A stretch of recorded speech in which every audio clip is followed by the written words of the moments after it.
คลิปนี้จะพาเพื่อนๆเฮ็ดลิงก์ตาราง Excel เข้าไปใน Word ให้รูปแบบข้อมูลถูกเป๊ะกับ Excel และอัปเดตอัตโนมัติถ้าเรามีการอัปเดตข้อมูลใน Excel มันก็จะถูกอัปเดตเข้าไปใน Word ออโตเมติกเลย Later ขั้นตอนแรกเลือกข้อมูลใน Excel ที่เราจะ Copy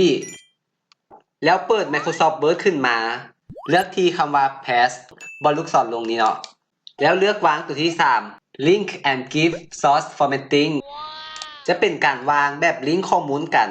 เขาก็จะได้ตารางจาก Excel มายัง Word 1 hour later อันนี้เราเปิด Word คู่กับ Excel ให้เพื่อนๆเห็นกันชัดๆเลยเรามีการแก้ไขข้อมูลอยู่ Excel เช่นข้อมูลตัวหนังสือตัวเลขพื้นหลังและการคิดรายใน Excel ต่างๆเวลาที่เราเปลี่ยนแปลงตัวเลขใน Excel อยู่ใน Word ก็จะถูกอัปเดตอัตโนมัติให้ข้อมูลคือกับ Excel เลยแล้วถ้าเราเปลี่ยนตัวหนังสือเช่น Stock L เป็น Stock C เบิ่งกันว่าใน Word จะเปลี่ยนบ่แล้วถ้าเรามีการเปลี่ยนสีพื้นหลังข้อมูลใน Word จะถูกอัปเดตอัตโนมัติตาม Excel เลยโดยที่เราบ่ต้องเสียเวลาในการแปลงอยู่ใน Excel แล้ว Copy มาวางอยู่ใน Word อีกเพื่อนๆก็ลองเอาวิธีนี้ไปปรับใช้ในการเฮ็ดเวียกกันเบิ่งหวังว่าคลิปนี้จะเป็นประโยชน์บ่หลายก็น้อยแล้วพบกันใหม่คลิปหน้าสบายดี